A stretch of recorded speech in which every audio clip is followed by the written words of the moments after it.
As you know, the Meat Eater live tour is on April 23rd through May 5th. Chances are in a town near you. What you may not know is you can win tickets to each of these events just by going to a backcountry hunters and anglers pint night.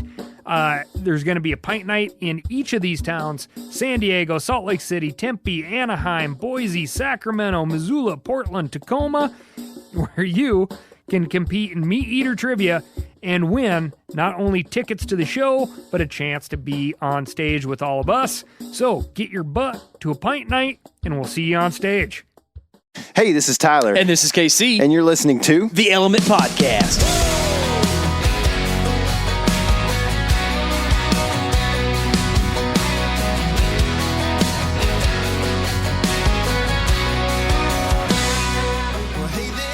What's happening, all my woods people? I am feeling stressed right now because my wife is in the truck with us, and we are podcasting in the truck again. So stressed you didn't even tell us the weather. She has to make her appearance on the podcast. She likes to talk over me. She likes to not understand the logistics of checkbooks and things like that. But if I look straight forward, I can still see a little bit of my property here, and that keeps me a little less stressed if I just focus through this building right here. Good. KC and I have been out here building a storage shed on the new property. Not a she shed. Not a she shed, no, sir. No. I almost can't even say that word. I know. There's a corner that has some deer in it. There is. And it's probably there right now. We've seen deer in it a couple times. They're raging the trees you just planted. None of them have antlers. They are raging the trees. They are stealing giant persimmon to bees. And they are pretty sure browsing my entire pear tree away. But they are there. And that makes me excited that there are some trees back there that I could hunt. And speaking of hunting out of a tree, we've done the tree stand thing for years now.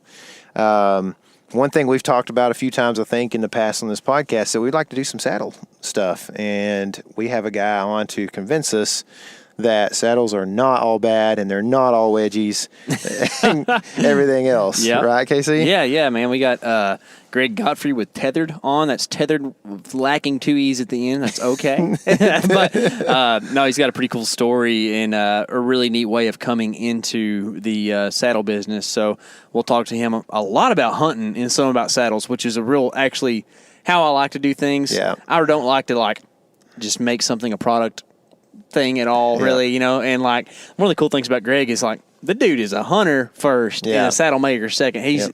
He makes saddles because he wants to hunt out of one. Yeah, I mean, if you want to see or hear a gear review, you can leave the podcast and go to YouTube and see us review gear that we've used for quite some time now. So that's what that's where we do our gear talk and everything. Outside of that, when we get somebody on the podcast we've never had on, we want to hear some hunting stories. You know what I mean? Heck, we've even got guys that we get on that we've had on before that get new hunting stories every year, like Eric Barber and some of those people, there's just some friends we have that are just straight killers. You and I both kind of have friends that used to be straight killers, and now they're just dad life in it. That's right. You know what I mean? They're time killers now. They're killing time. That's right. Oh, who wrote that song? Clint Black had that song. You know what Squint I'm talking Black. about? Squint. Yeah. Is that what you It's call it? killing time. It's killing me. It's killing time. Yeah. It is killing time. That's right, dude. If you want to kill a pig. That's what we're going to call this season. Your boy P Wood got all up on you with the comment about the thermal stuff the other night. Did you see that? I don't even remember. He was wondering if you could put a thermal on a spear. Oh yeah, no, I think you could for sure. Actually, I think I replied. I told him you needed the head mounted thermals. That way you could throw your spear and not be interfered by optics that were attached. Right. Yeah, it might affect the trajectory a little bit. Can you really throw a spear accurately? Yeah, I mean, from here you'd kill it from here to the storage building for sure. 10 yards, you could kill a pig. Oh yeah, I've done it. You've done it. Would you be? I've killed a rabbit at 10 yards. Who were the people that Under Armour de-owned or whatever? Yeah, the Bomars, the Under Armour. Well, first of all, it was setting up for disaster, right? Yeah. But don't show yourself spearing a bear and then like the bear moaning and dying in the video. It's not good, man. And I mean, I've never shot a bear, but from what I understand, they all do that after you shoot them. Like they're going to moan until they die. Yeah. If deer did that, it would be pretty hard to take sometimes. I guarantee you. You remember that doe? I guess you shot that doe that died like at the foot of the stand. Yeah. Can you imagine? Yeah, I know. That'd be sitting there tough. mowing. Yeah. Meat buck. Yeah, he did that kind of stuff. He had some weird stuff happen then. Oh, yeah. Well, that didn't make the video either. No. Y'all, on the captured audience here on the podcast gets to know that. So maybe one of these days we can make a private video and show y'all that. But that deer, I've never seen anything like this. I shot that deer, and it kind of hit him high, but it still hit lung. You know, it wasn't like I spined him, and he just dropped. Y'all saw that in the video. Well, Tyler put a cut in there right there, and it went straight to me. But what you didn't get is that deer goes, like loud. It's all get out. It's like sounds like a panther's got a hold of a rabbit or something. Yeah, it's like it was creepy, man. I kind of wonder if that's like something that younger deer do. Yeah, maybe because he had milk on his mouth still. That might be why he was doing that. I was kind of wondering, like when I like tried not to watch it. Like, of course, I had to edit it out, so I had to honestly, there was more room. I could have left more in there, but there wasn't really a whole lot of like after a deer falls in the ground, it's down. You know what I mean? So anyway, but like when I got to that part, I was like clicked off real quick. I was like, okay, that's good enough. Yeah. I know, like, I could see, like, with you in the interview, like, that definitely wasn't the coolest thing you ever experienced when I was watching that footage of you interviewing after that. So. Yeah. But you're pretty good with that stuff, man. Yeah, it was all right. I mean, that's just what happens, man. It's things die. Yeah. And things make noises when they die, and they take their last breaths, and that's something you kind of have to be real with yourself about if you're going to be a hunter. I mean, that's just that's a thing you deal with. And honestly, like, you can get a little numb to it, really, when you have done it for a long time, and I think that maybe that's one of those things that we kind of have to refresh ourselves about as hunters. Like, sometimes we look at this through hunter's goggles, and if we don't want to coddle the world out there or just kind of succumb to everyone else's will, but at the same time, it's good to portray yourself as someone who cares about animals, So, yeah, for sure. Well, I do. Yeah, you planting trees for them out there. I am, man. They're eating it up, man. That's right. I think our guest, Greg, cares about animals a lot, too. And he knows what a saddle that you wear is, and he knows what a saddle that you hunt is. And Greg mentioned how much the Onyx Maps app came into play in Missouri there. And, like, the same deal for me, man. In Texas, I was able to send you dots. You were able to send me dots. And since we used the same app, with Onyx, it was really a big part of the game and helped me eventually make plans to get in on that Texas public buck that I did. Yeah, for sure. And then we're kind of getting ready to wrap up the Map Scout Challenge. We got a couple more that we're going to go do in some Midwestish kind of states, and it's really nice to be able to get on there and look at the hybrid mode where you can see the elevation with like the trees and other stuff that's on a piece of property and be able to really kind of pinpoint a spot that you want to go in there and scout and have a feeling you're actually going to be able to use the terrain to your advantage and find a place where big mature bucks are. Like saddles out of saddles. That's right. Like saddles, like Greg says. Greg hunts saddles out of saddles using his Onyx map. So that's how you know you're going to kill them right there. Anyways, I think that now would be a good time to get to interview Greg. Sounds good. All right, so now on the phone we've got Greg Godfrey of TETHRD. Greg, what's happening, man? I hear it's hot out your way. It is always hot in Savannah, Georgia. We have two seasons out here, probably very similar to East Texas. We have hot and less hot. That's about it. That's about all the cool weather we get. Well, we get 3. There's about 5 days in the winter that's butt cold, and then it goes back to not hot. Like, it's just like you don't get a break. It's just too cold for 5 days, and then you're back to hot again. So yeah, every once in a while here it'll get cold. We actually was last year. It wasn't last year. Maybe the year before, we got snow, and I think it was the first time that it had snowed in like 20 years, and it was pretty cool. Was that when yeah, normally it's just how hot is it? That's really the weather indicator here. It's just how hot is it? Is it like stay home and hunker down under the fan hot, or is it just kind of, mild hot where you're okay going outside? Dude, it's funny that you mentioned that because that's how I feel a lot. Like we're both, KC and I are both pretty much in between houses right now. And so like you can only take so much of being inside a couple 100 square foot during the summer. But at the same time, if you leave, you're toast, man. Like you just can't do anything right, It's I'm terrible. with you. It's terrible. So, as far as that goes, was that the year, let's see, when you guys got snow, was that the year that it frosted in the Everglades or something like that? That Yes. probably would have been the same year, right? It was the same year. Yep, I remember that. And it was the same year, and it was 2 or 3 years ago. And it shut the town down. I mean, before I'm prior service military. I was active duty for 10 years. And it's the reason I'm in Savannah is because that was my last duty station, was at Fort Stewart, Georgia. Oh, gotcha. But before we were in Fort Stewart, we were in upstate New York at Fort Drum, which is on the northeast tip of Lake Ontario, about 20 miles south of the Canadian border. So we got snow, like real snow, like wake up and it was 3 feet of snow. No kidding. Oh my. And then they're prepared for it, right? So when you live up north, those fellas, they got the plows on call and it starts snowing and they're immediately salting and sanding the road. I mean, and it's a well-oiled machine. So a 3 foot snow basically will get you a little bit of slowdown in the morning, but by the end of the day, or at least the next day, you're back full swing of things.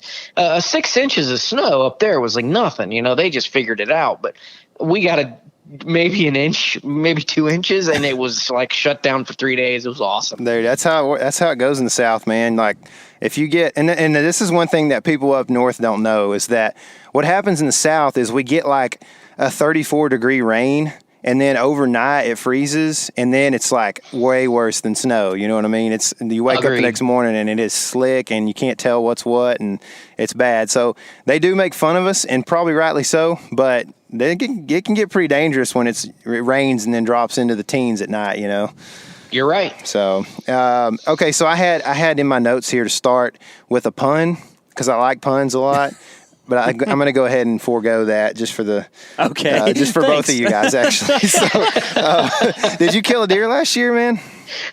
I killed a few deer last year. All right.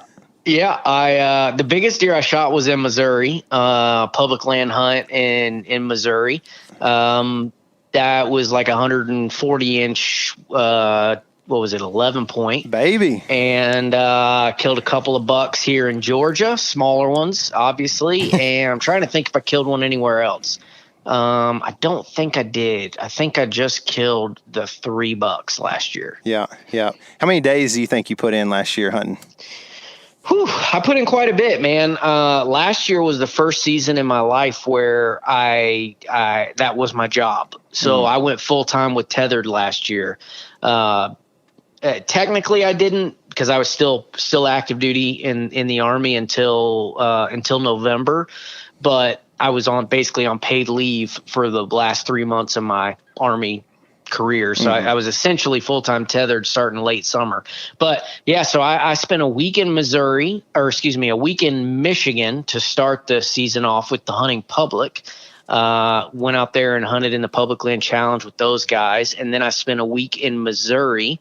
And then I spent 4 or 5 days in the Atlanta metro area hunting suburban whitetails. And then, of course, I hunted a lot just here in Savannah, my local area. But yeah, so I had three whitetail trips last year, which I've never been able to do that before. So that was pretty cool. That is cool, man. It's pretty handy that you're able to get out of the military at about November. You know what I mean? Yeah, I planned it that way. Yeah, I'm sure you did. I had saved up 90 days of leave, and I planned it to where I would get paid all the way through October. So it was super nice, man. Not gonna lie, it was super nice. Yeah. So so I'm interested in this Missouri buck, man. How'd this go down? It was a crazy hunt. Honestly, we hunted with e-bikes.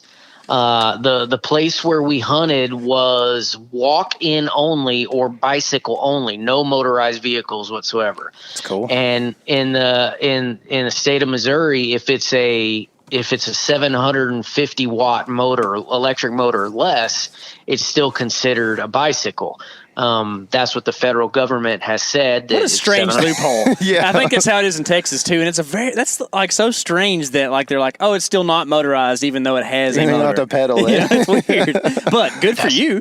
Yeah, well, and that's what the federal law says. Yeah. The federal law says that if it's 750 watts or less, then it's a pedal bicycle. It's not classified as a motor vehicle. Now, some states have changed that. Like I think it was Michigan that I was going to take the bike, but they specifically say, no electric bikes whatsoever in their public lands. But the state of Missouri adheres to the federal standard, which is 750 watts. So we're able to use it there, which was pretty cool. So I hunted, I forget the numbers, but I think I covered like 40, something like close to 40 miles, something like goodness. that. Yeah, just because I could go 10 miles, 10, 12, 14 miles a day on the bike, easy. And so I covered something like 40 miles, but I found this buck. The particular buck that I shot was actually I actually shot 2 bucks on this trip. The first one, I made a bad shot. It was the furthest shot I had ever taken in my life at a whitetail. It was 34 yards. I'd never shot that far at a whitetail, and I just muffed it. There's no excuse. There's no reason. I just screwed up the shot. It's a long ways, man. It is, but I practice way further than that. Sure. And I'm very confident at 40 yards and in. So I just screwed up the shot. So anyway, that was like day. When I go out of state, I always take the first 3 days and I just scout. So that a lot of guys don't like that. They drive from the southeast and they drive to Illinois and they go and they immediately hunt. I don't do that. I show up and I scout for the first at least 2 days. I don't hunt at all. Because what I'm trying to do is I'm trying to find 3 or 4 spots that are just dynamite, like spots that that you want to hunt right now. These are the spots where every tree is big around as your thigh and it's shredded. There's scrapes the size of a car hood and they're everywhere. And you're thinking, oh my God, that buck is like right here. So I want to find 2 or 3 of those spots. And then I want to find 4 or 5 spots that are pretty good. They get me pretty excited. And that way I can jump around and play the wind and, keep those spots fresh. So I spend 2 to 3 days scouting. Well, after I did that in Missouri, I found probably 5 or 6 spots that were really, really good. And the very first spot that I went to, that's where I muffed the shot. Buck came in the first morning chasing a doe. It was, I don't remember the date. It was early November. He came in 2 hours after daylight, came in, gave me an easy shot, quartering away at 34 yards. And I just screwed it up, hit him forward, tracked him for a little while, never found him. Not much blood. Went back and looked at the video and you could tell it was forward in his shoulder and it just didn't look like a fatal hit. So, we looked for basically the whole dang day, never found anything except blood, just a few drops of blood right there at the shot. And that was it. Never found my arrow, nothing. So anyway, I backed out and I ended up finding another deer, quite a ways on the other end of the property. But, that's kind of what I do when I go out of state is I just kind of bounce around and I like to hunt fresh spots and fresh sign. I'm a big believer in the first sit, best sit, strategy that if there's a mature buck in there, you're talking 3, 4, 5-year-old buck, in my opinion, the more times you go into that area, the less likely you are to get a crack at him. Now, you could always get lucky and there could be a hot doe that pulls them right past you. And absolutely that happens. But, if you take luck out of it, and you're just hunting that buck, I think the first time you go into his core area is your best chance at getting him. So I like to find a bunch of spots and bounce around and keep spots fresh and, first sit, best sit. So that's what I did in Missouri, and it ended up paying off. I had the crack at 2 Pope and Young animals, which is pretty dang cool. Yeah, man, that's awesome. And you can't ask for much more than that. But I'm going to throw a little wrench in your system because I'm kind of the other guy. I like to feel like I'm hunting the whole time and making the most of my time, which I definitely am not tied to that. It's just that's kind of been my experience so far. I'm always willing to kind of learn and do new stuff. So I want to kind of get your justification for this. When you go in and you say you're a believer and, first time in, best time in, the time you go in and scout that place, is that not your first time in? So I'm only looking at edges. I'm never diving deep down into where I think the deer are going to be. So what I'll do is if I'm going into an area and so let's say just for an example, there's this saddle that I want to hunt and it's a quarter mile from the road and I'm not seeing any sign, anything at all. What I'll do is as soon as I start getting close to that saddle or a bedding area or a food source or whatever, it doesn't really matter what the location is, whatever area it is that I want to check out. Once I start getting close, if I start to see what I'm looking for, like rubs and scrapes, then I'm immediately leaving. I'm not going in and I'm not doing what a lot of guys would do at that point. So if I was going to hunt that spot, what I would do is I would go in and when I started to see the sign, then I would basically kind of move around a little bit more, find the perfect ambush location, and then I would go ahead and hunt. Well, I don't do that. I just go in and I find the edge of it. The edge, as soon as I feel like, man, I've located a mature buck, that's when I get out. And there might be 2 or 3 days in between before I come back and hunt that spot. And if I don't hunt that spot till the end of my trip, I mean, it might be 6 days before I go back in there. And at that point, I think it's probably fresh. Now, am I saying that I'm right? No. There's lots and lots and lots of guys that go in and they hunt one spot, like you said, and they do well. So I'm not saying that mine is the only way to do it or the best way. It's just the way I prefer to do it because I also don't like to sit in the same spot over and over again because I get bored. I get bored looking at the same stuff. And so I like to move around, and that's both a blessing and a curse, right? I mean, because we all know if you're in a high percentage area, one strategy is, hey, if I sit here for every hour of daylight for the next 5 or 6 days, there's a good chance I'm going to get that dude coming in here in daylight. So there's that strategy too. I've hunted that way in the past too.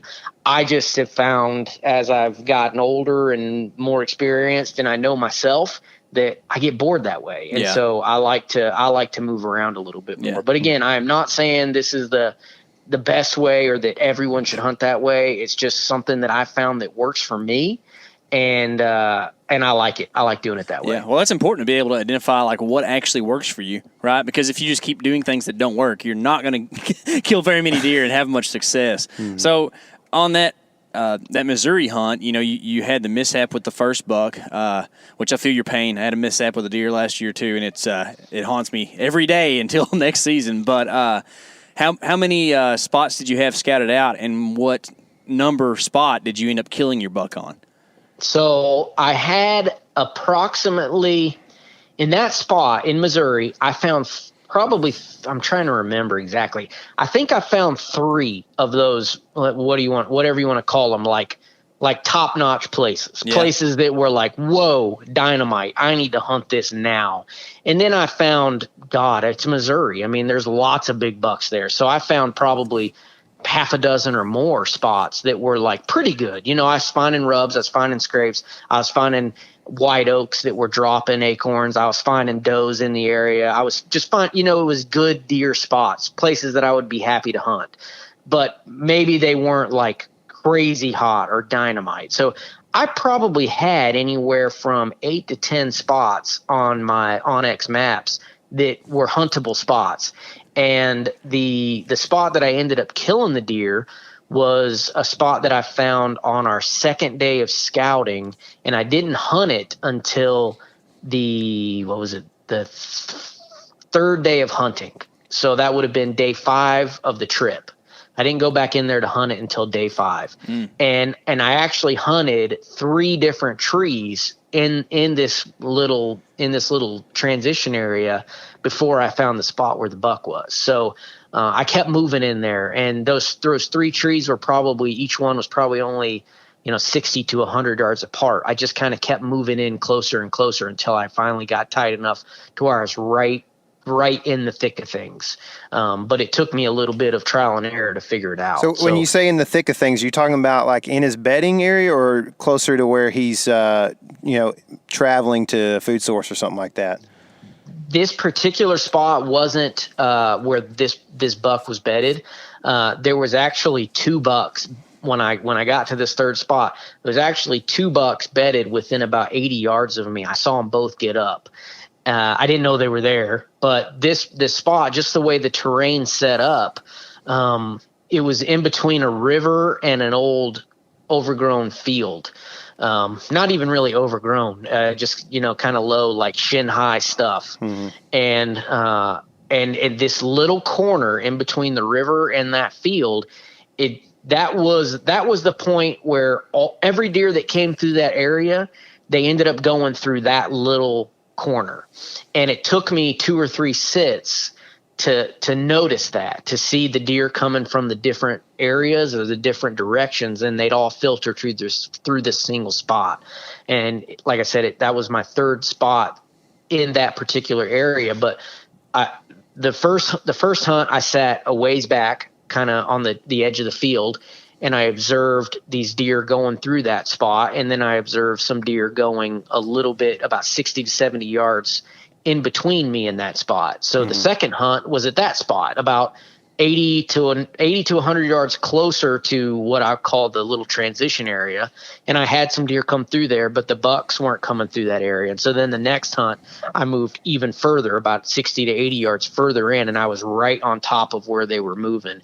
And it was just a transition zone. They weren't bedded there. Like I said, there was 2 bucks that were bedded about 80 yards from me that I saw stand up, and they went away from me and never got a shot. But I also had 3 different bucks chase does right through there. Man. So I just was finally in the right spot. And to be honest, in the southeast where I hunt in Georgia, I wouldn't have been able to get away with that. Those deer would have been way less, they wouldn't have allowed me to come into their area like that. They would have smelled me. They would have saw me. Are you implying using the area? Are you implying that deer in the Midwest aren't as smart as deer in the South? I can't believe that. And I mean, if you hunt in the South, you know that our deer are like a different species, man. They're jackrabbits, man. They go crazy.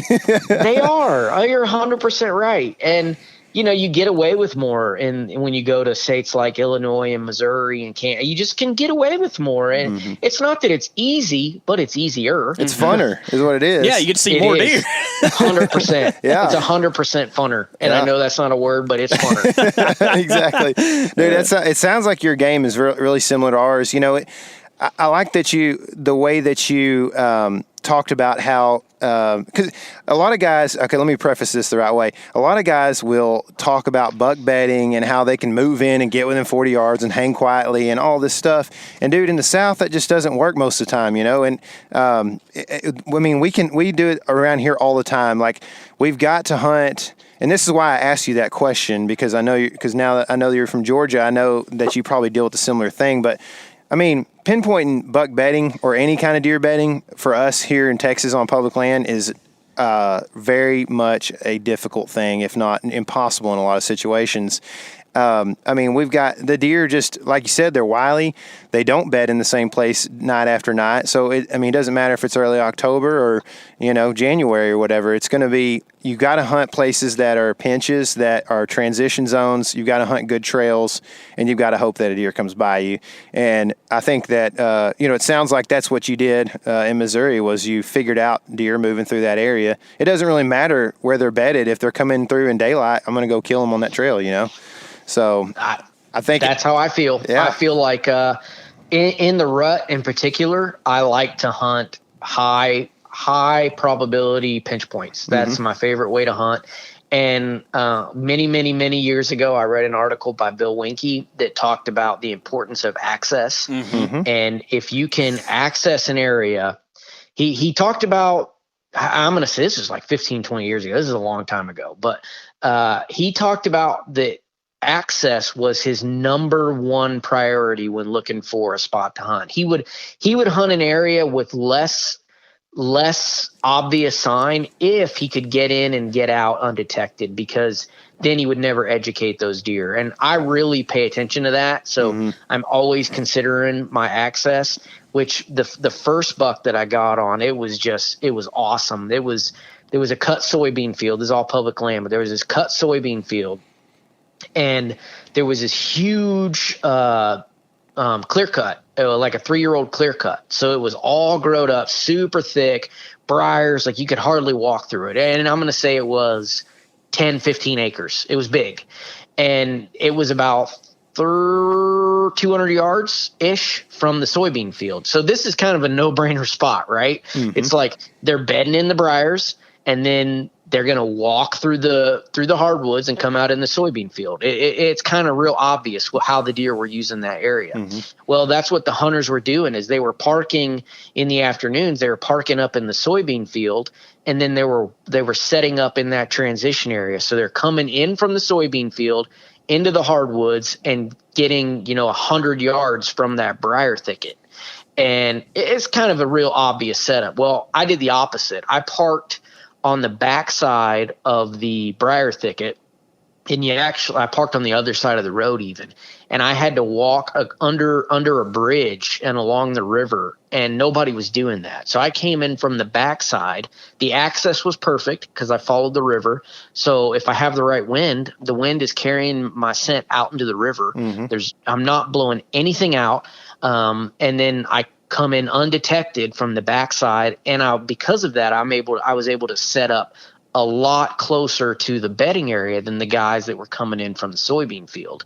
So that's why I feel like I was successful, quote unquote successful. I muffed the shot, but to me, getting in like that, in tight on a Pope and Young animal on your first hunt, that's success. That's a big deal to me. Yeah. So I felt super successful doing that, and it's all about access. It's all about figuring out how you can get in undetected. And to me, it doesn't matter if it's a saddle, a pinch point, inside corner on a crop field, or a buck bed that you know about. If you're in one of these areas where you can pinpoint these buck bed locations, it's all the same. You got to get in there undetected, and you gotta use the wind to your advantage, and you have to be stealthy. So I was able to figure that out in that particular hunt. Yeah, it's ironic you say that about Bill, because I'm pretty sure about 10 months ago we had him on the podcast strictly talking about creative access. And oh, really? Yeah, man. I mean, we are on Team Bill Winky. That dude, he killed more deer than I'll ever see in my life. So what a great guy to learn from, and then to take that and then apply it like you were talking about. And is there a better feeling in the woods before you're actually able to shoot a deer than to get in a tree and be like, nothing knows I'm here. I am a tree ninja right now. That is a good feeling to have. And, if you can find a way to actually make that happen, it's, the more you can do that, the more success you're going to have. So I guess kind of let's get to the idea of getting in the tree, right? And you are the tethered guy. You hunt out of a saddle. I'm assuming you killed this deer with a saddle on. Is that correct? Yep. So, okay. So we got that far. We're good. So in that scenario, you said you were able to get, within 80 yards of some bedded bucks you didn't even know were there. Is that a common thing that you're able to do? Or were you being extra quiet in that scenario because you thought maybe that was a situation? Or is it just that's the way you're set up lets you get in a tree? So it's a little bit of both. Yeah. Because my setup is so quiet and small, lightweight, compact, it lends itself to being stealthy and to not making noise, not doing big, huge movements. So that's part of it. And then the second part is I think every hunter would benefit from going into every setup assuming he's walking into a bedded buck. Mm-hmm. You should just access the woods that way. You should walk quietly. You should walk slowly. You should not make big movements with your arms and legs. You should try to be as still as possible while you're climbing, as quiet as possible. Avoid dinging metal, avoid dropping. I mean, you should just be, that's just part of being a good woodsman. Mm-hmm. You got to be quiet and still. And so I treat every hunt that way. I never climb a tree and just peel bark as I'm going up, and I don't don't make noise. I'm just quiet. I just think that's just the way every hunter should be. If you're trying to kill a deer, I just assume that there's a buck within 50 or 60 yards of me, and I'm trying to climb quietly. So I do that every hunt. I can count on one hand the number of times that I've actually been close to a bedded deer. But I just treat every hunt as if there's a buck right there. What's your climbing setup? Well, on this particular hunt, I used climbing sticks with aiders. I was using Hawk Helium sticks with a 3-step aider on it. So I'm short. I'm only 5'7". So if I didn't use aiders, I'd have to carry 5 sticks to get as high as I want to get, which is weird because you guys know this, but in East Texas, y'all have a lot of wonky trees. A lot of times you can't get very high, right? Yeah. Yeah. So in here in Southeast Georgia, I try to hunt at 25, at least 22, 23 feet, 25, 28's even better, just because these deer look up. And, I obviously took that same strategy with me to Missouri, which is I don't think it's as necessary there. You can hunt lower and still be successful, which the buck that I actually shot, I was only about 12 feet off the ground. I felt naked, but this particular setup, it was really brushy and like low limmy stuff to where if I got high, I wouldn't have any shooting lane. So I had to stay low. Luckily I had a big tree. I picked a tree it was kind of small, the tree that I climbed, but right behind it, 18 inches behind it was just a giant tree, a tree you couldn't even get your arms around. So I basically used that as camo, and I was super low, but I still felt, pretty hidden. And, that's how it worked for that particular tree. Yeah, gotcha. So you decided to hunt lower, and that's something that you're not very used to. Is that something that you took into consideration, like, before you got to Missouri and knew you'd kind of have to implement that tactic, or is that something that, like, in the moment, did you just decide, like, hey, that's the tree I need to be in, and that's as high as I can get in the tree? That's exactly what happened. And if you remember this part of the story, this was the third tree that I had hunted in this particular area, right? So the first hunt in this area, I hunted kind of far back and I observed all these deer going to this one spot.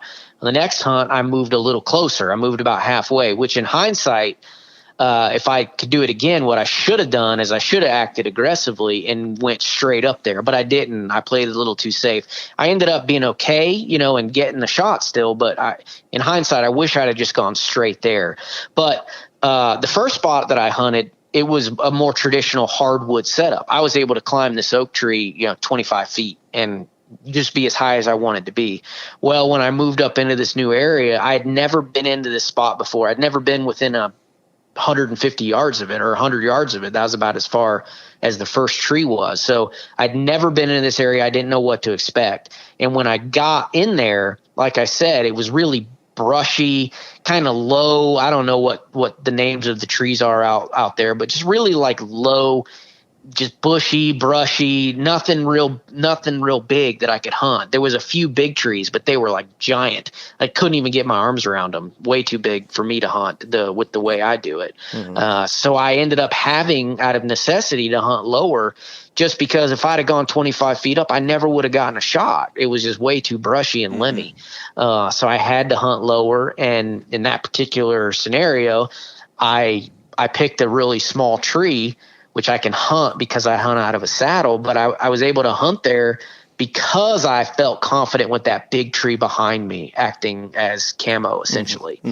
I don't know that you could have hunted the tree that I was in with a tree stand, but there were other trees in the area that you could have hunted with a tree stand, like a traditional hang-on tree stand, but I don't think they would have been in the right spot. They would have been about 25 yards closer to the river, and 25 yards closer to the river would have taken me out of the game, at least where I ended up shooting this buck. If I had been 25 yards closer to the river, I would not have gotten a shot at this buck, because the way he came and the way that pretty much every deer came in that area that night, they didn't go that close to the river. So, it's easy to be a Monday morning quarterback and say, man, I did everything right. But in that particular hunt, I went in blind, never been in that spot before, and I got lucky and I did everything right. I picked the right tree. I was in the right spot. I had the right wind. I did everything right, and it worked out for me. Mm-hmm.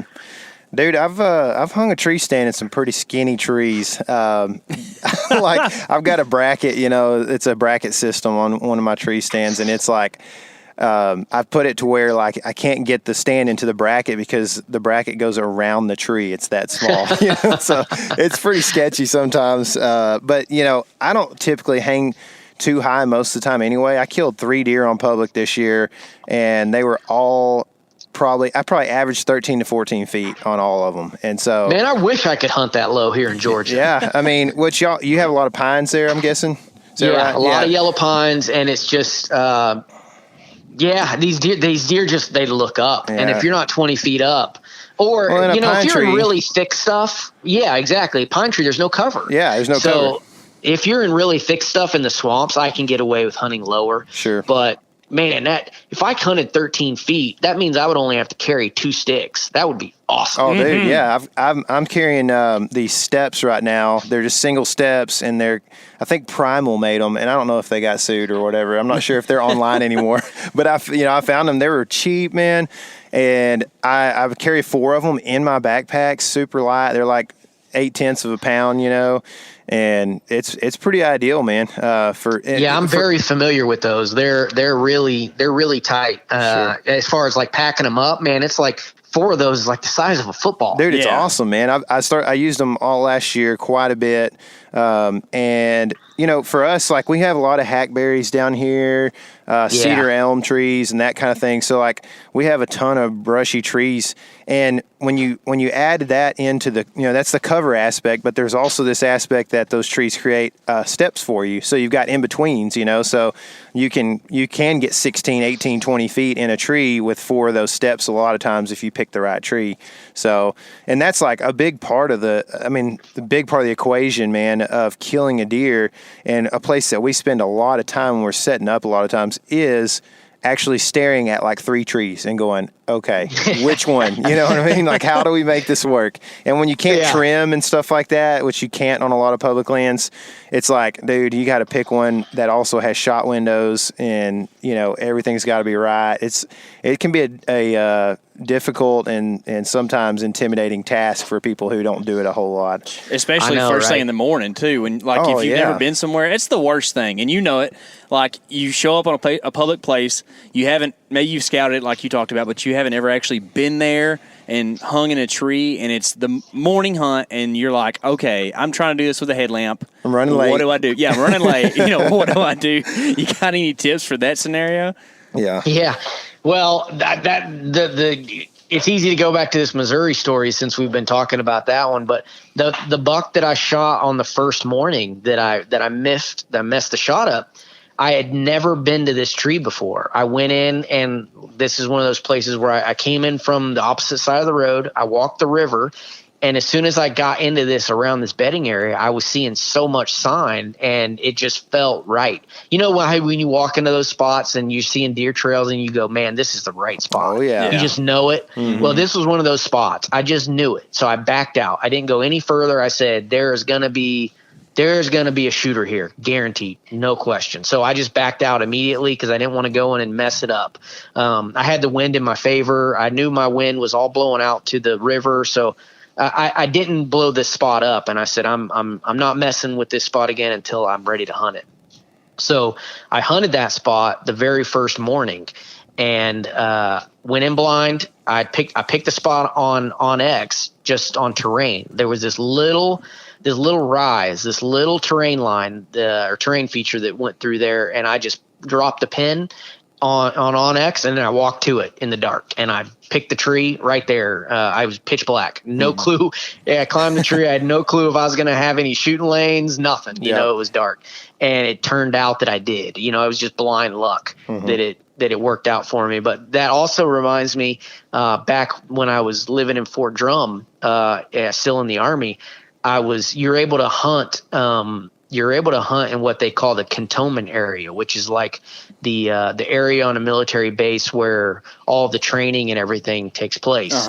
As long as you do it, at least at Fort Drum, you could do it if you were in archery equipment. So I go into this place blind, in the dark, and I pick a tree. I set up, 30, 40 minutes before daylight.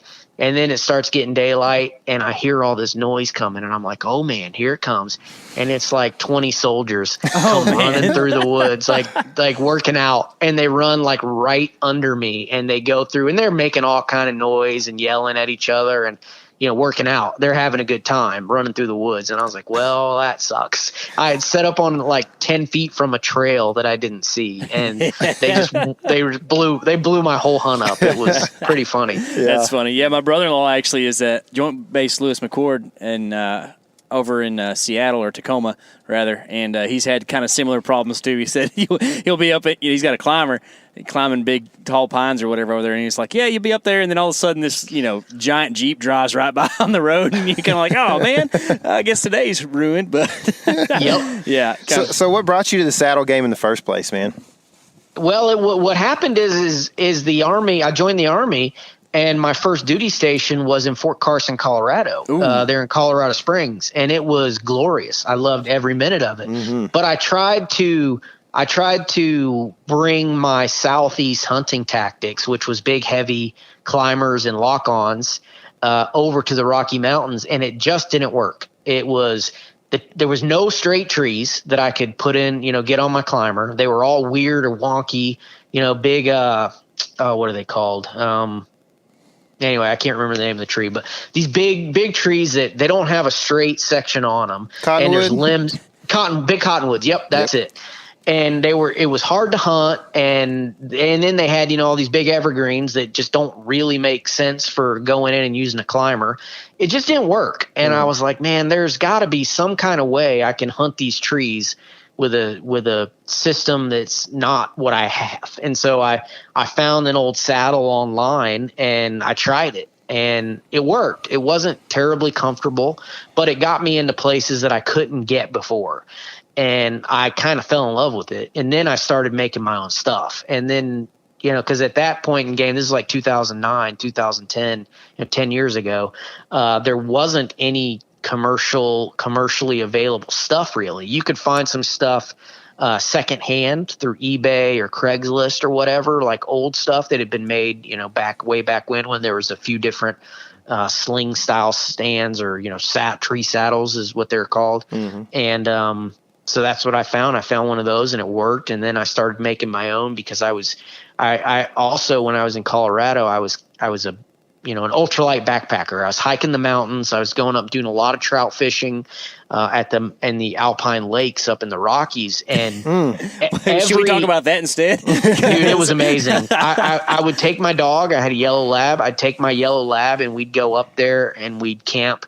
We'd go to a lake and camp for 2 or 3 days and just trout fish it was amazing. It was so incredible. Dude, I'm a high country fly fishing junkie, man. I love it stuff. Yes. It was awesome. But then it's like every ounce you take into the woods, you think about it because you know that you're about to climb that mountain, and every pound, I forget the math, but I think it's like every pound on your back is like 8 pounds on your feet. When the smart scientist people figured it out. So you really start to think about those things when you're out west, and that you're going long distance and a lot of elevation gain. And so it's like, man, do I really want to carry that? Or this tent is 1 pound, 6 ounces, or I can buy this tent, that's 4 ounces lighter. And you start thinking through those things. At least I did. And I kind of imported that into my elevated hunting tools. I started looking at really lightweight materials that were really strong and cutting out all the excess. And I just started making stuff that worked for me, that was super light. And that's really how I got into it. And I spent the last 10 years kind of perfecting it. Yeah.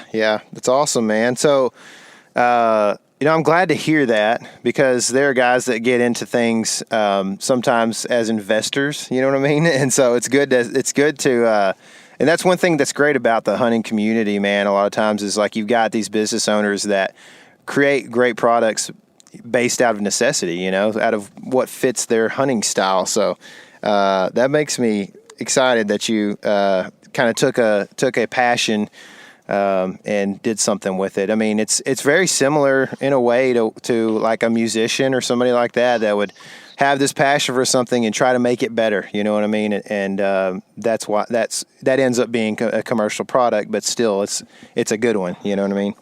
Yeah, absolutely. When we launched TETHRD in 2018, we said.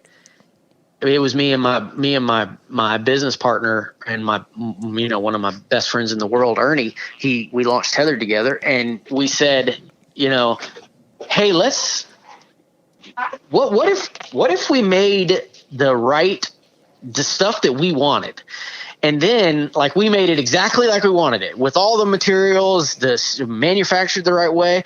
And then we were like, man, if we could sell a couple hundred of them, we could get all our stuff for free. So it was totally selfish. We just wanted to build our perfect saddle. That's what we wanted. And then, we didn't really anticipate it turning into a real business, but it did. It was just like a happy accident, right? We totally just wanted the stuff that we wanted, but we couldn't build it without, like everybody wanted us to buy 200 pieces or 300 pieces or 500 pieces. And we're like, man, I can't afford that. So I guess we're going to have to sell some of them, and maybe we can figure out a way to sell it. Yeah. Yeah. So how many, since you started hunting on saddles, how many front and rear wedgies have you had?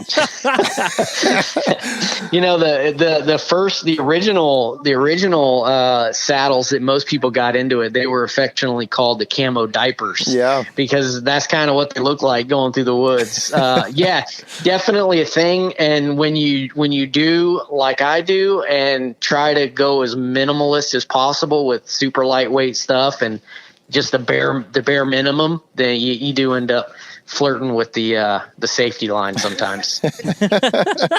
Okay, either I can't spell or you can't spell. Is that really how you spell tethered?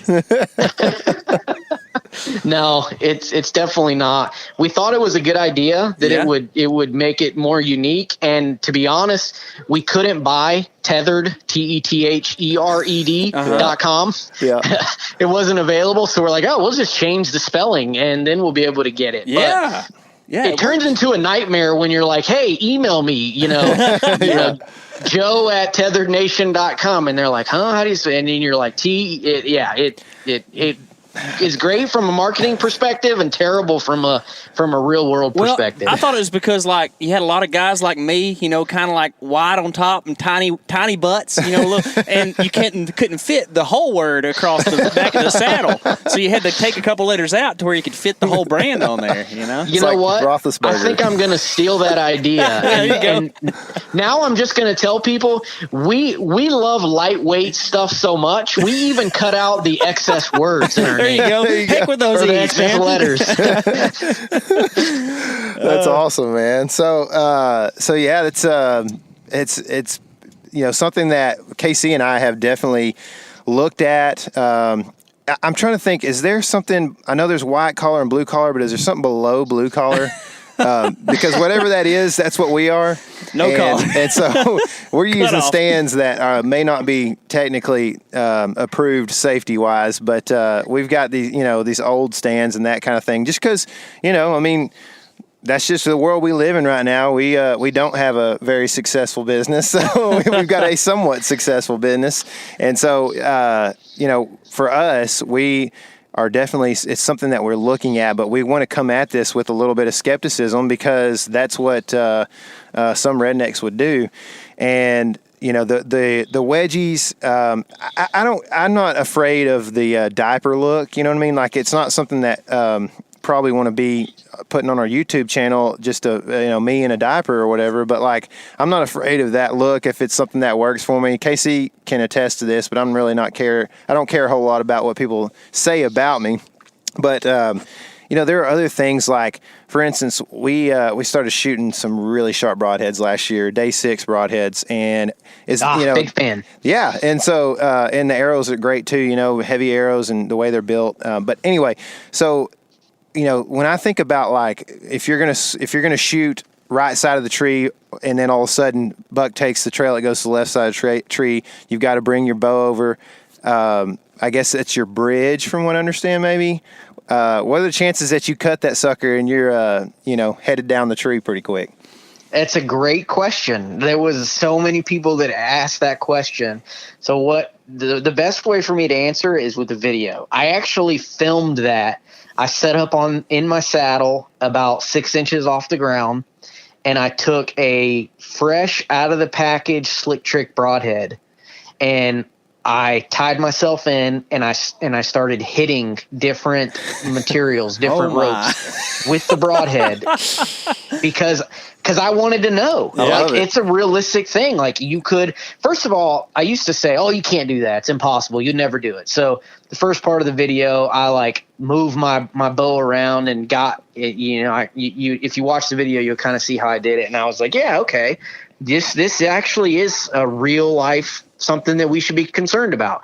So I tied up like 5 or 6 different ropes and, constructed with different materials. And I started slamming them with the slick trick. The first thing I would do is just kind of, real easily just kind of nick it. Mm-hmm. Under load though, right?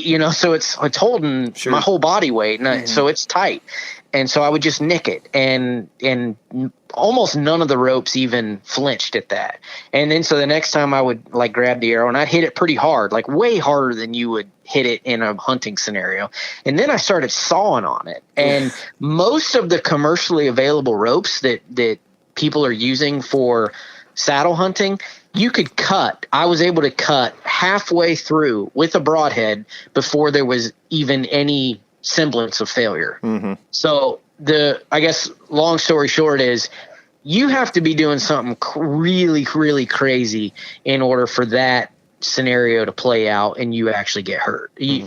These things they're not gonna, you could take a Havilon to these, we all know how sharp those dang Havilon knives are. Yeah. Mm-hmm. And you could hit one of these ropes with a Havilon and you would not fall. Mm-hmm. They're that strong. Gotcha. Okay, so when you're looking at that, is that called the bridge? Is that what it's called and what Tyler said a while ago?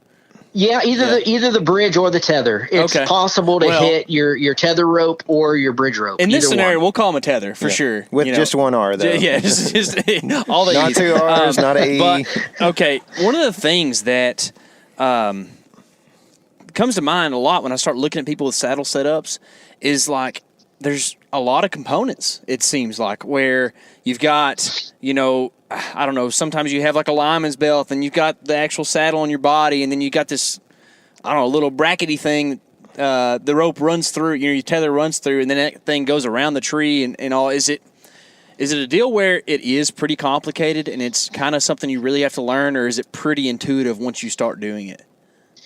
It's definitely pretty intuitive once you start doing it. So let's back up a little bit and let's pretend that none of us are hunters, and we'll compare the two. What a sad world, man.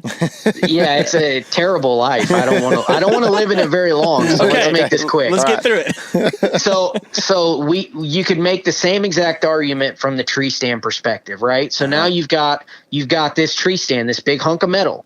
Just imagine yourself as a vegan. I know, hard to do, but just imagine you're looking at these two systems on the ground. You've got this big tree stand. You've got your bracket or your ratchet strap. You've got your safety harness. You've got your safety harness, thing. I still can't get into a safety harness, by the way. That's almost an impossible thing to do in its own. Yeah, well, so if you're going to be safe, right? I mean, if you're going to compare apples to apples with the saddle, you gotta throw in your safety harness. No, I wear it. I just can't get into it very easy. Yeah, I never liked them. I always felt restricted in them. Mm-hmm. But you see my point. You've got all this other stuff that you're just used to. Well, the saddle, you don't have any more stuff. I mean, you've got a lineman belt, which if you're climbing mobile with the tree stand, you should have a alignment belt anyways, just because, even if you don't care about the safety aspect, it just makes it easier to hang your sticks or your whatever with alignment belt. So you got to carry that. Your safety harness has a tether. So, the saddle hunter is going to carry a tether too. Your tree stand, your saddle, you really don't have any extra stuff. It's just, it's something you're not used to. And it seems like there's a lot more to the system than there actually is. But if you back out a little bit and you look at it objectively, you're really carrying like the same type of things that you carry with the tree stand. It's just, you're just eliminating a lot of metal with the saddle. Yeah, just it makes sense for sure. And if it's okay with you, I'll get out of vegan state now and go back to hunter state. Thank goodness. Yeah. So go wash my hands. So as a hunter from the South, and I can speak for KC on this, we tend to get cold. And, I would assume that there's some circulation issues possibly, as a skeptic, that would happen with sitting in a saddle. And my toes, I wear a size 14 shoe. And so it's, my toes, it takes a long time for blood to get from my heart to my toes. You know what I mean? So they get cold. Is that any more of an issue, truthfully? No. So where you can see the issue in a saddle, believe it or not, is not in your feet. Because of the way most people use the saddle, most people will like sit down into it, which when you're sitting, you kind of have your knees kind of into the tree, right? And so you're kind of sitting on your knees. And then what the other position that we call it is leaning, where you basically extend your legs where they're straight and you just kind of lean into your saddle and you don't really sit into it. Well, when your legs are straight like that, you aren't restricting any blood flow.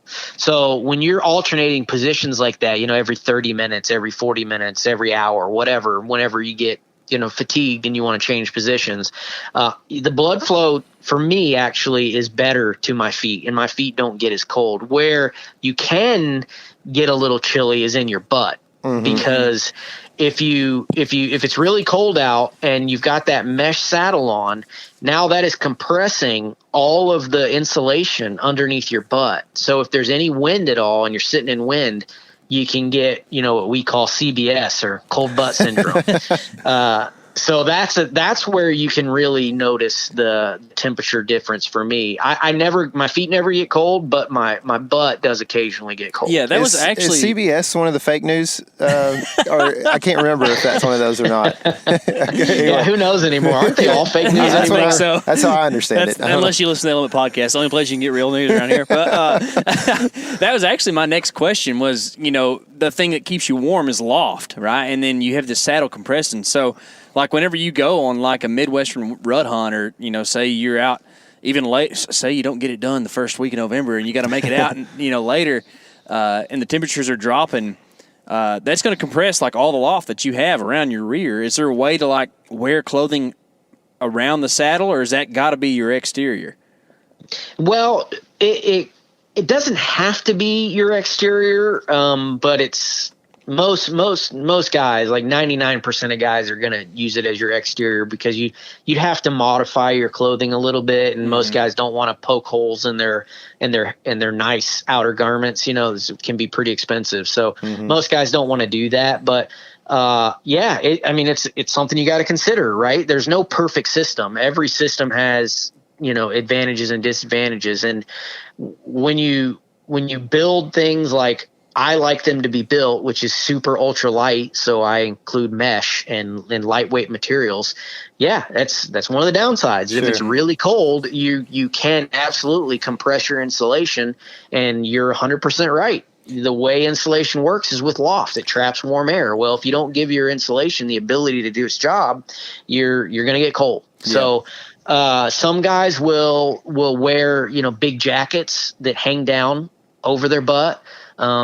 There's products you can buy that will cover the saddle and insulate it. You could make your own. I know guys that have made their own little. So you've done all this work to not make it look like a diaper, and then we're going to put something on that is a diaper to go over it. Gotcha. You are correct, but hey, I'll take a diaper and be warm for sure. In the teens, you don't have to worry about it. I mean, I'm going to say maybe a little warmer than that. I'm going to say 25 and above, you don't really have to worry too much about it. But below that, you're going to have to start thinking about it. Yeah. Well, so I'm thinking the next tether product is a pant that has like a open fly system where you can tether to the tree through it, right? And that's got to be the next thing coming, right?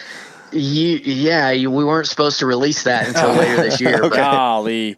So speaking of open fly, Tyler is a tiny bladdered fellow. This is something we all know, and he's going to be urinating. It's just the bladder, though, that's tiny. Just don't confuse anything. From the stand, I know it's got to be a question people ask a lot, right? Like going to the bathroom. All the time. Yeah, for sure. So I guess number 2 is just out, which you're going to have to climb down either way. But like if you're going number 1, is it fairly feasible thing to do? So it depends on your setup. If you use there's kind of 2 camps in the saddle hunting world. You've got the pivot style platform guys that use like the little miniature tree stands. And then there's the ring style platform guys that use like a ring of steps around the tree. If you're so you can imagine like screw-in steps. Imagine if you put 5 or 6 of them around a tree, you'd now have this ring around the tree that you can use to maneuver for a shot.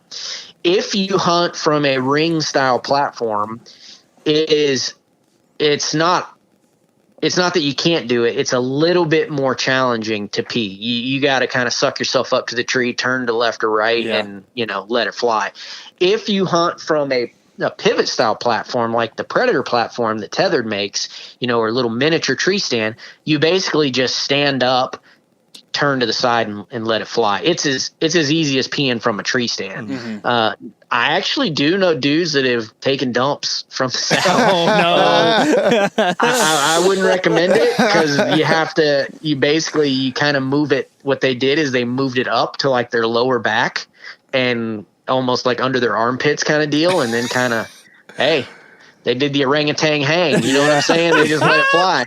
Yeah, that's definitely a safety hazard. But hey, man, more than one occasion have I been in the situation where it ain't getting down. It's bad. So yeah, it can definitely be something that you need to consider at least before you end up in that situation. Can you? Okay, I'm not really familiar if this is how it is on all saddles or not. I don't really know, but do you have that little Kong thing or whatever that's on the tether that tightens or loosens depending on your setup on your rig? I love those things. Yeah. So they're called mechanical prusiks, and everyone is kind of familiar. Well, most people are familiar with the prusik knot, which is just a friction hitch. Yeah. A small diameter cord looped around a larger diameter cord, and when you apply weight to it, it locks. Yeah. It's called a prusik knot. Well, what you mentioned is the Kong. There's really 2 of them. There's one called the Ropeman and one called the Kong, and it's basically a replacement for your prusik loop. Well, if you've ever used prusik loops, especially for a lineman belt when you're climbing a tree and you're trying to adjust your lineman belt as you're climbing, you know how much of a pain in the butt they can be. They bind up. It takes 2 hands. You got to pull yourself. It's just a pain in the butt. Well, those mechanical prusiks or ascenders like the Ropeman or the Kong, they totally eliminate that. So I use one of those on every single hunt. I love them. Yes, they're mechanical. Yes, they're metal. But to me, the benefit that they give you far outweighs the little bit of weight penalty and the introduction of metal. Because I like to eliminate metal wherever possible. Because it's inevitable. You drop it, it clangs, it swings, it clangs. I don't like introducing things into my system that can allow noise. So I eliminate it wherever possible. But that's one place where I'm willing to take the risk because it is so useful. Yeah, for sure. It's funny about that, man. Is we started. When I say we, like the saddle hunting community, we started introducing that into the greater hunting community 7 or 8 years ago when we found it and stole it from the rock climbing industry. Well, that product, it's an ascender. That's the technical name for it, and it's for ascending ropes in like a mountain climbing or rappelling type scenario. Well, we are a small, brand new hunting community. We are now the #1 North American retailer of those Ropeman ascenders because hunters have figured out now with us teaching them how helpful they are, and we sell more of them than anybody else in North America. That's cool, man. How much is Isn't one of those that little crazy? Things, one of those little things run? They're like $40. Oh, that's not bad. Yeah, they're like $40, and it's one of those deals where the company, they basically tell you what price you have to sell it for. We would sell them for less, but they won't let us. Yeah, for sure. Makes sense. So this probably is more kind of production oriented question here. Like the trendy thing to do right now, if you're Apple at least, is to make a product that's like obsolete or breaks really easily, and like in a couple years maybe, so that like you don't have to build something that lasts a lifetime and you miss out on possible making more money. So you can't really make a product that breaks, right? Like it's a pretty big deal for your product. Is something that is pretty much guaranteed that it's going to hang you in a tree and keep you safe. So what kind of life guarantee do you give with the saddle? Well, I have joked about this many times that we picked a terrible business model to get into because, I mean, like the tree stand companies, they want to sell you a tree stand for every single spot you want to hunt. I only need to sell you one for your life. Yeah. So unless you lose it or lend it to your buddy and he just never gives it back, I mean, you don't really ever need to buy another one. It'll last forever. Now, let me caveat that. Well, let me give the legal answer here. Sure. Yeah. The I can't remember which agency, but it's like OSHA or one of those agencies. They say that any safety related equipment should be retired after 5 years. Yeah. Right. So that's going to be my answer, is that you should buy a new saddle every 5 years. Yeah, I got you. Yeah. That's a pretty good answer for you too. It helps you out. Y'all smelling what I'm stepping in there? Yeah, it I for got it. sure. You're cooking good stuff. So I guess if you were completely abiding by that rule, but like say you're on year 4 and you're like, you know what, I would like to make this thing just a little bit safer. Can you replace just certain components? And, Absolutely. And like, say your tether or something like that. Yeah, and what's that the most kinda- at-risk component there? Yeah. Yeah, absolutely. I mean, I replace my ropes every 3 or 4 years, just because, even though I probably don't need to. But they start to get abraded. They start to look a little rough. At that point in time, I've drugged 2 or 3 deer out with them, and they're bloody, or I've dropped them in the mud a whole bunch, and they're kind of nasty looking. So I replace mine every few years, but it's not something that you really have to do. The other thing that I should probably add to that is with something like a harness, that agency also says that if your harness ever arrests a fall, it should be replaced immediately. So if you were to fall, like even a tree stand safety harness, it's the same deal. Like if you fall and that safety harness arrests your fall, well, you're supposed to replace it immediately. Whether or not it is actually ineffective anymore, who knows? That's just the guidelines that the safety police puts out there.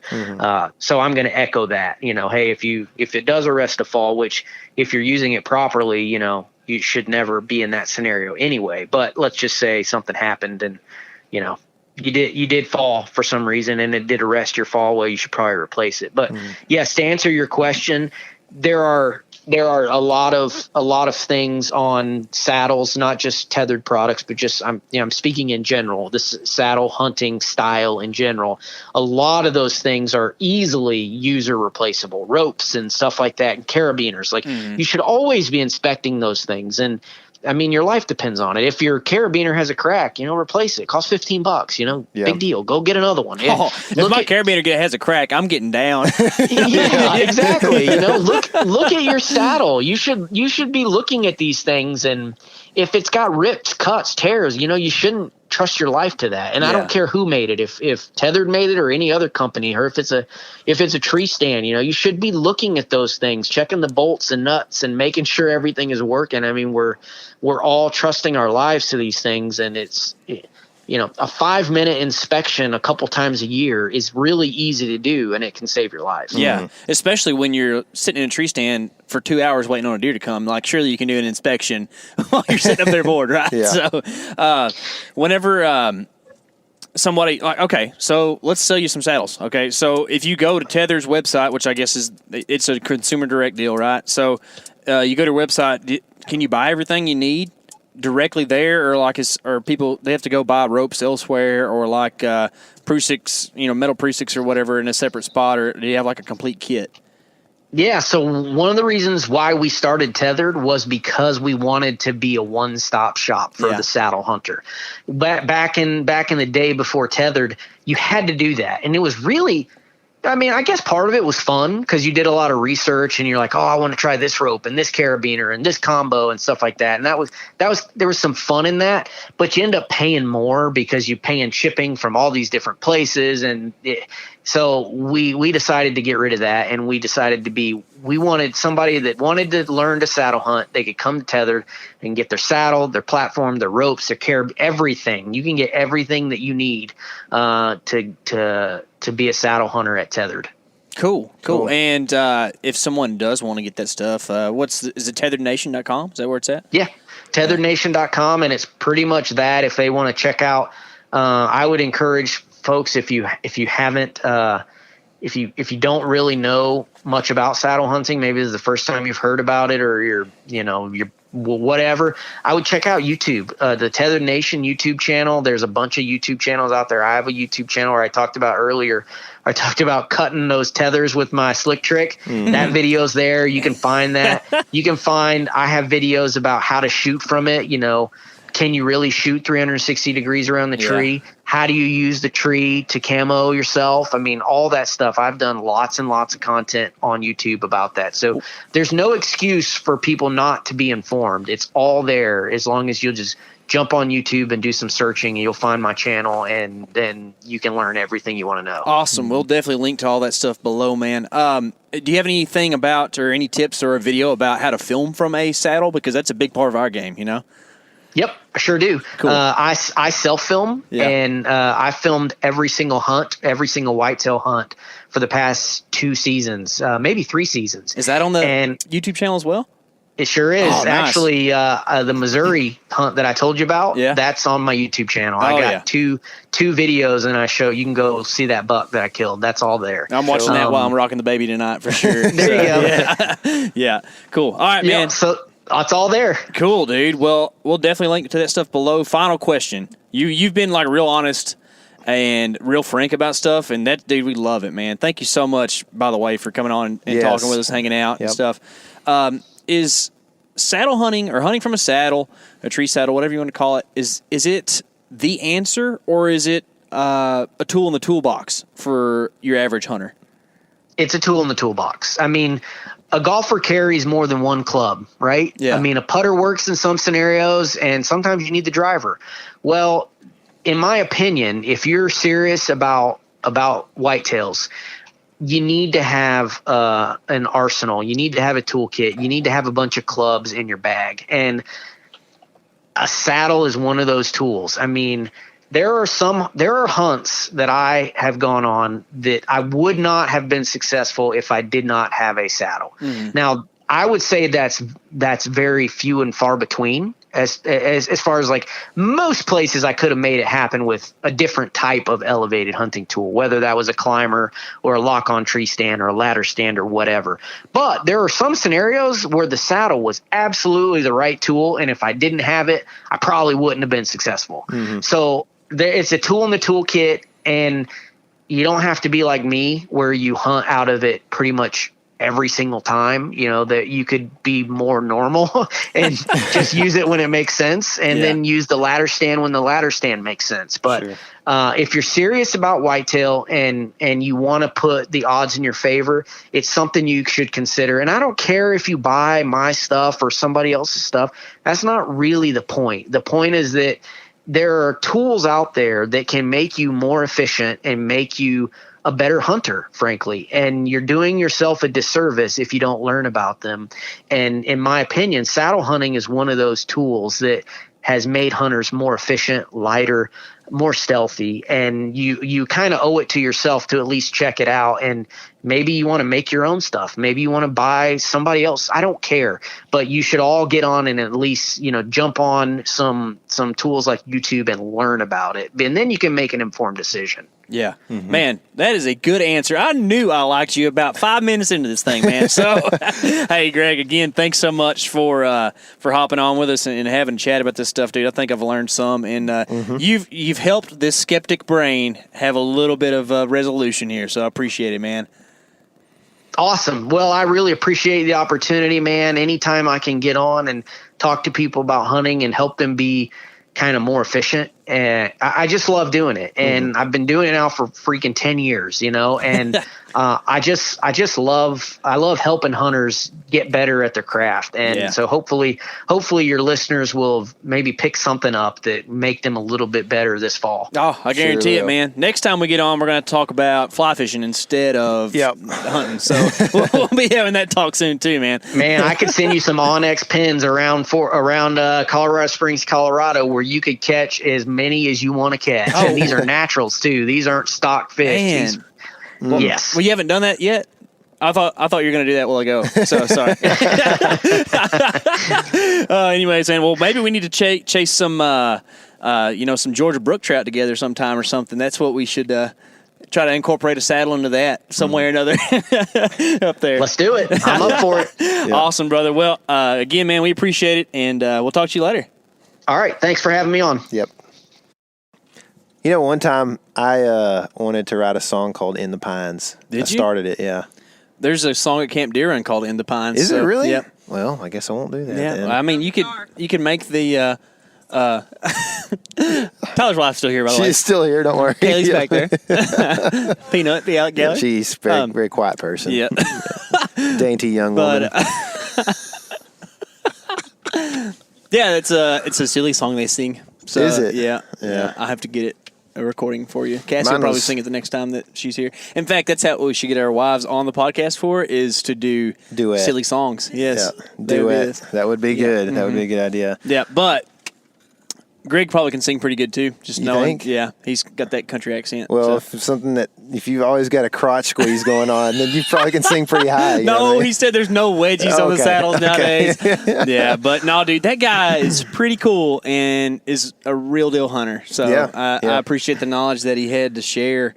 And I'm really ready to just hear some more hunting stories from him. So the next time we're probably going to talk less about saddles and just more about the cool stuff he's done. Yeah, it was good to get to know him, man. I like to get to know people that are for real about it and like to do it, and just normal people, which, he is, man. And, it's crazy how many military people we've met that are hunters as well. Yeah. That's kind of like, obviously that seems like a thing that would go hand in hand, but at the same time, the military's takes a lot of your time. And so like getting to hunt, which I think Greg kind of expressed in the beginning, is definitely a privilege that doesn't happen all the time when you're in the military. And I think our buddy Anthony would kind of attest to that. Sometimes he doesn't know what November looks for him usually. Yeah, like last year, and this was the honest truth. He didn't know what was going to happen in November. I think he's lying.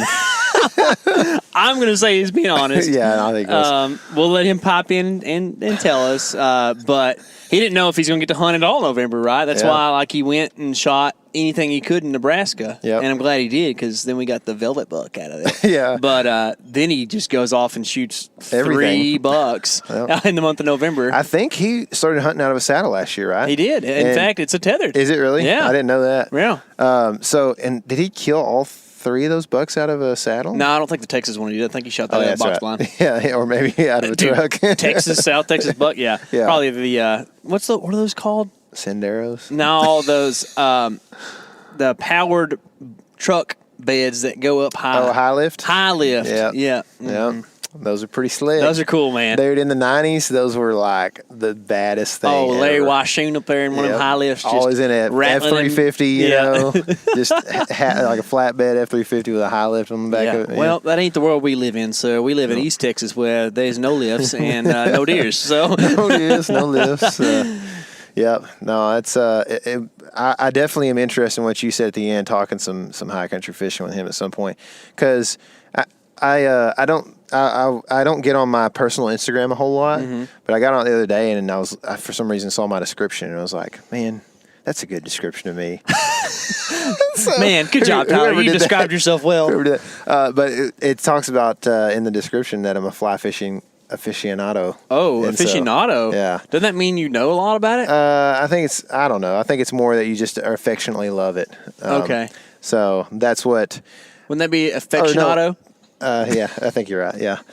But it's not fly fishing. It was like small stream. Small stream. That's right. Yeah. So I've read your bio a lot. Have you? Yeah. Thanks. I go to your page all the time. Thanks. That's good. I know. But yeah, small streams. I love small streams and small fish because they bite a lot. Yeah. And they make it fun. That's right, man. So it's from kind of long like, ears to Rio Grande Cuddies, it don't matter. I know, dude. It's like that's the reason we talked about earlier. Like you go to the Midwest because there's lots of deer and they're fun to hunt, right? And it's kind of like the same thing with small streams. Like you can go to the San Juan and not get a bite all day, possibly, but or you can go to like one of the high feeder streams to some, Rio Grande River or whatever and catch just cool colored up fish, man. But the size of the critters is inverted. That's true. It's an inverse equation there. You go to the Yeah. Midwest, there's giant bucks and there's more of them. Yep. Whereas we kind of live in the small stream-esque area of Texas where tinies. And really not many of them. Yeah, so it's that's like true. it's like so high alpine that there's not fertile. Have you heard the phrase "the best of both worlds"? I have. The worst of both worlds. No, it's good here, and honestly, like it's fun, and it's what makes it. If it wasn't challenging, it wouldn't be as fun. It would still be fun. Yeah. Like if I lived in Southern Iowa, it would still be a blast. Yeah. It'd just be you wouldn't want to go anywhere else. That's right. Yeah. So one thing I was saying is, or one thing I was thinking is that like, because we're talking about here in East Texas and the hunting and everything, and he was like, yeah, I hunted some suburban stuff in Atlanta or whatever last year, and there's other guys that do that or whatever. I just don't understand it, dude. Like DFW does not have suburban deer. You know what I mean? Maybe they do. Maybe they do, but dadgummit, dude, like I lived in Dallas, man, and I never saw a deer anywhere, and I went trying to fish ponds and all kinds of stuff in that area. And these people are like, I don't know what it is, but like I know being in the South, deer are typically more skittish, but I almost wonder if like there's something weird in Georgia where they're just either out of country to live in or they just aren't as skittish as East Texas Georgia, bucks. Sweet Georgia peaches. That's what it is. It is. Yeah. That's all it is, man. Just I don't know. Maybe sugar. they need to plant more peach trees in DFW. Maybe. Yeah. Yeah, I don't plant know. some out here, man. You can Pine get some. trees. There you go. If we had pine trees in DFW, that might be it. That's it. That's the difference. Yeah. Kaylee has a peach tree. Did you know that? I know. It teeters on the brink of death every 3 days until she waters it. Until it teeters over and falls, and then they go out and pick it up. Then I go out and water it, and it lives. So Nice of you. She's very proud of that tree. Yeah. Anyway, speaking of good husbands, if you will answer your phone here in a second, you'll be a good husband. I think your wife just called, right? So we probably should get out of here so you can call her back since you got a newborn and probably need to talk to her. Yeah. But anyway, guys, appreciate you listening. Don't forget, if you haven't subscribed, do that so you can hear more of this stuff. Hopefully this stuff has been a help for you guys. We've been very careful about what guests and what topics we've covered this year. We're a little less out for numbers right now of podcast downloads and that kind of thing, and more out for how can we help people. And so that's kind of been our MO this spring. So we're not getting them out every single week right now, but things are going to change soon. We're going to start a series that as soon as we can nail down somebody to do a podcast with us, we will promote that and let you know what it is. But it's going to help all you guys that want to go out west this year, I think. And it's going to be different, but similar to the Backcountry series that we did last year. So pretty excited about that. Anyway, don't forget to subscribe. And remember, this is your element. Living it.